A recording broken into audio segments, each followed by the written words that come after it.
Bonjour à tous et bonjour à toutes, bienvenue à nouveau sur notre chaîne Vocation, la chaîne qui met en avant des métiers, mais surtout des professionnels passionnés et passionnants. Alors aujourd'hui, la star, la voici. Elle s'appelle Roxy, c'est mon chien d'amour. Alors, c'est pas simplement une promenade pour lui faire un pipi, c'est pas uniquement ça qu'on va faire aujourd'hui. En fait, on va aller voir un professionnel assez intéressant d'ailleurs, avec un métier totalement particulier. C'est un éducateur comportementaliste canin, il s'appelle Lévi Zohar. Il a une belle expérience et je me suis dit, ça serait peut-être pas mal d'en profiter. Vu que, voilà, allez Roxy, vous comprenez, hein, elle est parfois un peu têtue. Et puis elle saute sur les gens, c'est un peu compliqué, puis plein d'autres petites choses. Bref, on va voir ce qu'on peut faire avec Roxy et surtout avec Lévi. Peut-être qu'ils d'ailleurs ils vont s'entendre et qu'il va partir avec mon chien. Je n'en sais rien, on part à l'aventure. Ah, bah voyez, voyez, la meute se rebiffe. Allons voir ce métier fabuleux.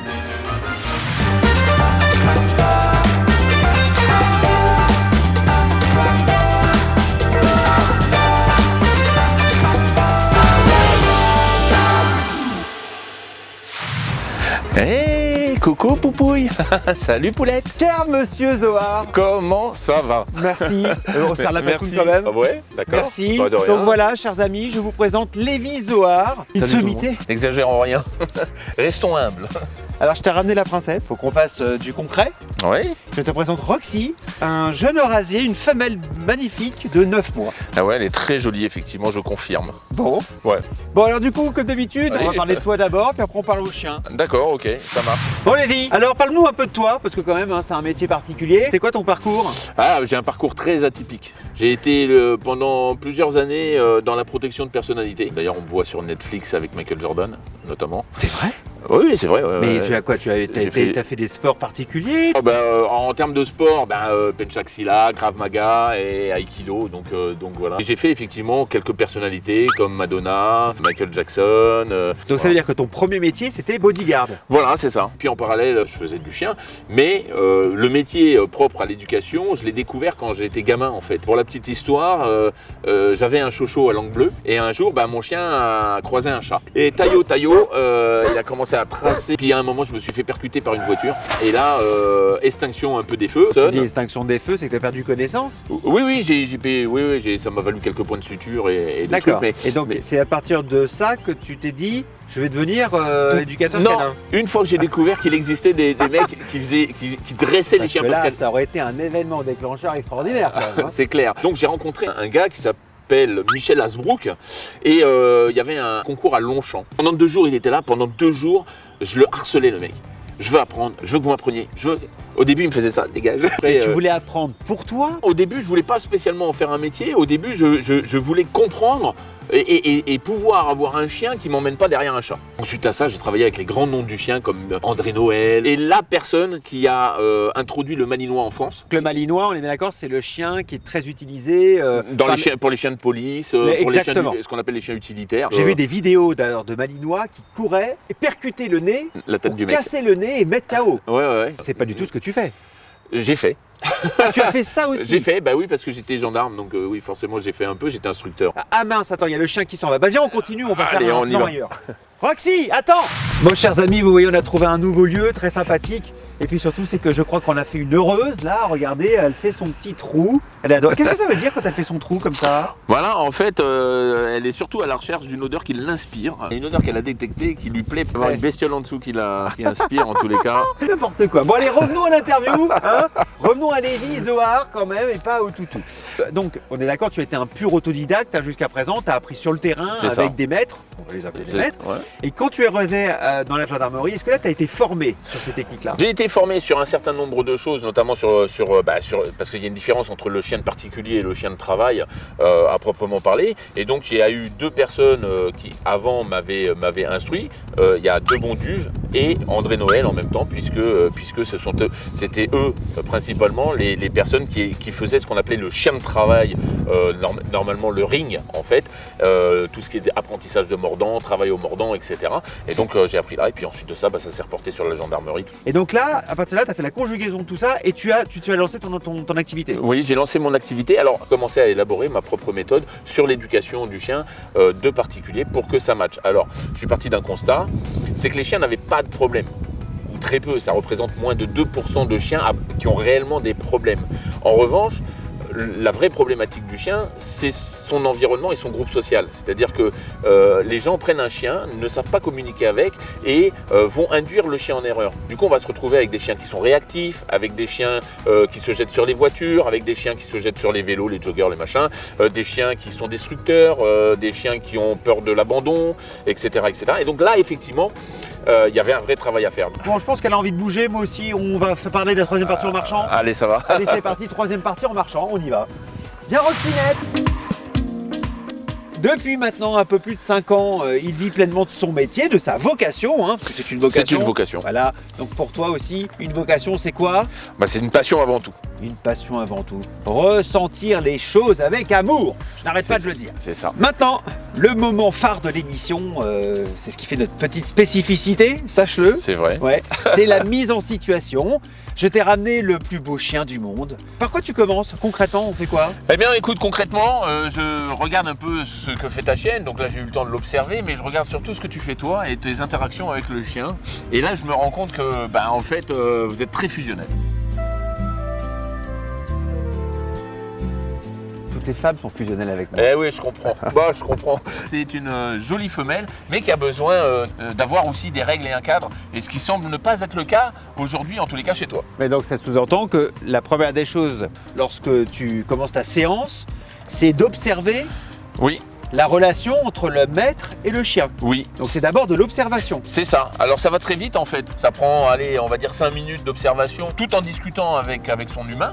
Et puis après, effectivement, je fais l'analyse de l'humain et je me rends compte, dans la façon dont le propriétaire parle de son chien, qu'est-ce qu'il a comme problème. Alors, ça n'arrive pas, par exemple, qu'on vienne te voir en te disant, voilà, j'en ai assez, elle fait des bêtises, ou alors elle aboie tout le temps, ou elle saute sur les gens. Parce que moi je voulais qu'on se rencontre aussi, c'était ça l'intérêt. C'est parce que ma petite Roxy d'amour saute sans arrêt sur les gens. Donc, ça peut leur faire peur, 2, ça salit les vêtements. Oui, alors le problème de Roxy, qui en fait finalement dans l'absolu n'en est pas un, c'est un problème uniquement pour toi, c'est juste de montrer aujourd'hui. Comme je te l'ai dit, moi sur ce que j'ai observé, c'est qu'il n'y a pas de règle et pas de cadre. Ça veut dire que tu n'as pas expliqué à ta chienne ce que tu attendais d'elle dans telle ou telle situation. Et un chien, il a besoin d'avoir des règles et un cadre. Il intègre un groupe social que tu représentes, mais derrière, si tu lui expliques pas quelles sont tes attentes, il n'est pas devin. Je commence par quoi? Là, tu commences par quoi? Par exemple, déjà, tu vas la rappeler, parce que tu vois, effectivement, là, elle est partie. Bon, alors la mise en situation. En mise en situation, déjà, on va t'apprendre à utiliser le bon matériel. Ça, c'est très important parce que là, aujourd'hui, tu utilises un harnais et c'est pas la meilleure des choses, surtout avec un chien qui est en train de grandir et en pleine croissance. D'accord? Donc, ton harnais, là, il va amener ton chien à avoir 2 défauts. D'abord, le premier, c'est de tracter. Et le deuxième, c'est que tu vas déformer ses aplombs et puis tasser sa colonne vertébrale. Tu vas retrouver une petite bosse qui va te poser. Mince. Voilà, qui va te poser un problème en fait, et parce que tu tasses la colonne vertébrale de ton chien. Ma princesse. Donc, idéalement, on va mettre une laisse. Viens, on va te le mettre. Voilà. Oh, t'es belle, ma doudou. Oh oui, ma beauté. Alors, on va regarder l'ajustement, comment on fait. D'accord? Tu vois, le collier, le positionnement d'un collier, c'est sous les maxillaires du chien, derrière ses oreilles, et serré de façon à laisser passer un doigt. Ça, c'est très important, tu vois. Donc, il y a un anti-étranglement. Là, tu peux tirer tout ce que tu veux, ça étranglera jamais le chien. On descend l'anti-desserrement et en fait, tu as un collier qui est positionné correctement. Super. Donc là, en l'occurrence, si tu veux qu'elle marche à côté de toi, alors tu vois, au départ, comme elle a l'habitude du harnais, tu vois, là, du coup, elle n'est pas trop viable. Donc, tu vas commencer à marcher avec elle, naturellement, comme si elle n'était pas là. Allez, tu donnes des indications, tu marches naturellement avec elle, fais demi-tour. Là, tu vas alors demi-tour toujours par l'opposé du chien, arrête de la regarder tout le temps. Bon. Alors, on va on va ajuster la laisse correctement. Tiens, d'ailleurs, ça tombe bien que tu aies eu cet incident. Tu vois, il y a une dragonne. Elle n'est pas là par hasard, elle est là pour une question de sécurité. Donc, votre obligation, c'est de mettre toujours la main dans la dragonne. Pourquoi? Parce que si d'un coup, le chien se met à partir, ça se bloque. Donc comme ça, vous ne perdez pas votre laisse. La première chose que tu dois déterminer avec le chien, c'est de donner des règles et un cadre. Ça veut dire qu'il faut que tu lui montres de quel côté tu es. Oh, je suis là. Si tu veux qu'elle soit à gauche ou si tu veux qu'elle soit à droite. Je veux qu'elle soit à gauche. Alors tu vas faire en sorte qu'elle reste toujours à gauche. Tu restes toujours à gauche, Roxy. Allez, tu commences à marcher. Vas-y, marche. Allez, Roxy. Regarde devant toi. Toi. Non. Mais crie pas. T'as pas besoin de crier. Marche normalement. Voilà. Et là, tu changes de direction. Hop, tu repars dans l'autre sens. Ne la regarde pas tout le temps parce que là, tu vois, ma mère, elle fait pas attention à toi. Allez, avance. Bon, bah elle va être sur la droite. Ah, En fait, c'est sur la droite que je voulais. On va s'arrêter 2 secondes. Là, tu vois, ce qui se passe, c'est que tu es très à l'écoute de ta chienne. C'est-à-dire que tu marches, tu passes ton temps à la regarder. Mais c'est toi qui dois gérer la balade, pas l'inverse. Si tu balades ton chien, alors il y a 2 choses. Soit tu canalises ton chien pour lui montrer ce que tu attends d'elle. Donc là, en l'occurrence, tu voudrais qu'elle marche à côté de toi. Mais qu'est-ce que tu veux attendre d'un chien quand tu te balades? Bah, en fait, tu as 2 choses. Soit le chien est libre et dans ce cas-là, il va marcher librement. Viens avec moi. Là, on va marcher. Viens, Nénette. Voilà mon cœur. Ça, c'est bien. Voilà mon trésor. C'est incroyable là. ça. Ouais. Là. Alors tu vois, le problème c'est que comme elle est très sur toi, elle va revenir toujours sur toi parce qu'elle est très fusionnelle. Montre-lui que tu gères la balade et tu vas voir qu'elle va gérer la balade. Quand elle saute sur les gens, le problème c'est que toi tu lui as donné cette interaction-là. Elle est venue la première fois, elle te saute dessus, elle fait la fête et toi qu'est-ce que tu fais? Bah tu lui dis oui c'est bien ou alors tu la repousses. Je la repousse. Bon, oui mais tu la repousses. Alors qu'il te suffit simplement de rompre l'interaction, de croiser tes bras et de ne plus la calculer, elle n'existe plus. Et ta chienne, elle va partir. C'est-à-dire Essaye, qu'elle me tu vas saute voir. dessus, je suis comme ça. Non, tu fais comme ça simplement. Non. Voilà. Là, t'as pas besoin de crier. Hein. Le chien entend 8 fois comme toi quand tu entends bien. Ah oui, c'est vrai? Ah ouais. Ne la non. calcule pas, ne la calcule pas. Ne la calcule pas. Là, elle te sollicite.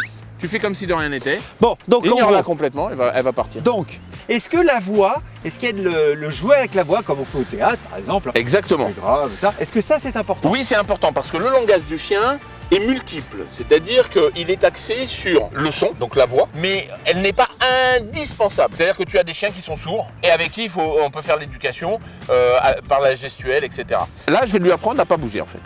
Mais là, tu lui as appuyé Sur le train arrière pour qu'elle apprenne à s'asseoir. Ah, donc faut quand même la toucher. Oui, alors le truc pour l'apprentissage du assis, en fait, Roxy, comment on fait? Bien, Nénette. On va tendre la laisse verticalement, d'accord? Au-dessus de la tête du chien, Roxy, assis. Donc là, on va lui expliquer. Très bien, Nénette, très bien, mon cœur. D'accord? C'est très technique quand même. Oui, c'est technique et c'est assez facile à mettre en place. Une fois que le chien le sait, tu lui apprends 1 fois, 2 fois, 3 fois. Après, ça y est, le chien, il sait. Ouais, donc là, je refais n'importe quoi. Bah là, tu fais n'importe quoi parce que tu vois, elle te sollicite et regarde, ne la calcule plus. Voilà, croise, ignore-la. Voilà, elle s'en va toute seule. Ah ouais? Donc le truc, si tu veux, c'est que toi, tu lui donnes une interaction.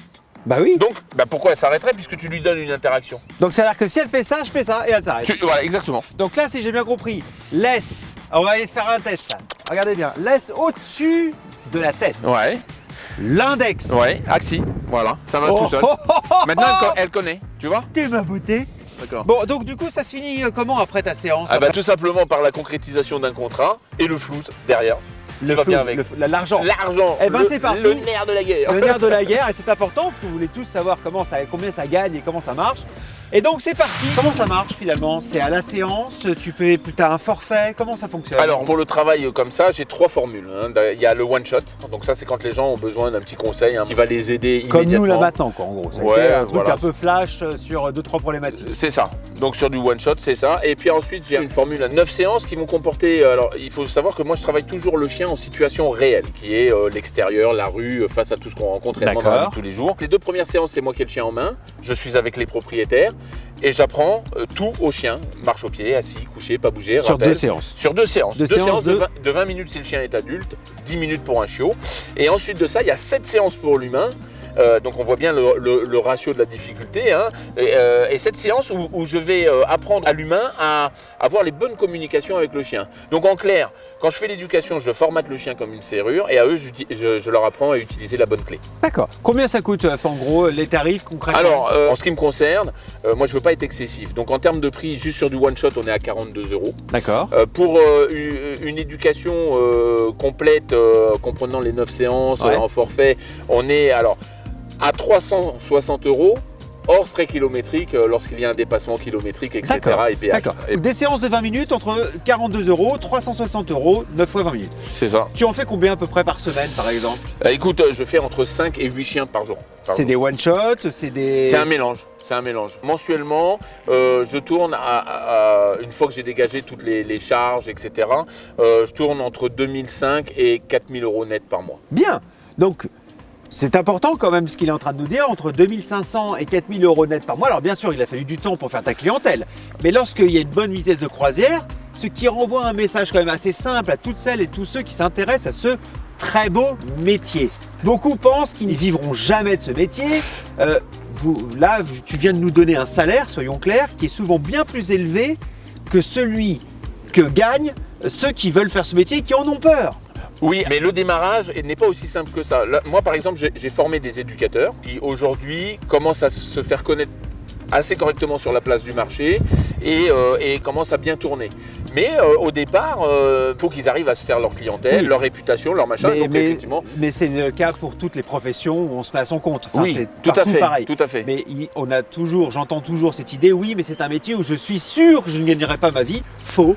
Non, on peut très bien gagner très honorablement sa vie. Quelqu'un qui veut se lancer, qu'est-ce que tu lui conseillerais comme formation? Évitez les formations par correspondance, s'il vous plaît. Ne vous lancez pas dans ces trucs-là. C'est une vraie, pardon, je le dis, je vais l'employer, une vraie merde, parce que vous ne pourrez jamais devenir un éducateur. Les gens, ils s'en foutent, ils en veulent qu'à votre pognon. En ligne, c'est comme ça, ils en veulent à votre pognon. Ils ne savent même pas si vous aurez les capacités. Donc moi, je vous le dis, comme on est là sur un champ de course, je vous le dis tout de suite, d'un âne, on ne fera jamais un cheval de course. Il existe aujourd'hui un BP qui s'adresse donc aux jeunes, où vous pouvez effectivement aller passer une formation diplômante. Puis après, le seul truc obligatoire en réalité dans le domaine du chien, c'est aujourd'hui l'ACACED, d'accord? C'est un certificat de capacité sur les animaux domestiques. Ça dure 2 jours et demi. Alors vous vous rendez bien compte qu'effectivement, c'est compliqué d'avoir une connaissance accrue dans le domaine. La vraie formation, idéalement, il faudrait que vous soyez pris sous l'aile de quelqu'un, d'un professionnel. Comme tu en as eu la chance. Comme j'ai eu la chance de vivre, et puis comme j'ai la chance de faire, puisque je fais ce qu'on appelle une transmission de savoir, et donc je ne suis pas centre de formation agréé, je forme des gens sur une passation de connaissances, et je suis après, contrairement au centre de formation ou autre, je suis celui que j'ai formé, je le suis tout au long de son trajet. Dans le cadre d'une reconversion professionnelle, comptez sur une bonne année bien musclée, de pratique et de formation. Le mieux, c'est d'avoir un maître, comme le dit évidemment, pour commencer à faire ce métier. On est d'accord? Oui, l'idéal, c'est ça. N'oubliez pas, abonnez-vous à notre chaîne Vocation. Soyez nombreux. Plus vous serez nombreux, plus on pourra aller voir des gens aussi fabuleux que Lévi. Merci Lévi. Merci à toi Laurent, merci à vous. Merci pour tout. Allez également pour tous ceux qui sont amoureux de ce métier d'éducateur comportementaliste canin. Allez sur le site internet de Lévi Zohar, vous ne serez pas déçus. Personnage fabuleux. Roxy, le mot de la fin? Roxy, qu'est-ce que tu dirais? Ouais, chouchou. Bah voilà, elle vous montre ses fesses, c'est ce qu'il y a de mieux. Je vous dis à très bientôt pour un prochain épisode. À plus tard. Mon amour, mon amour.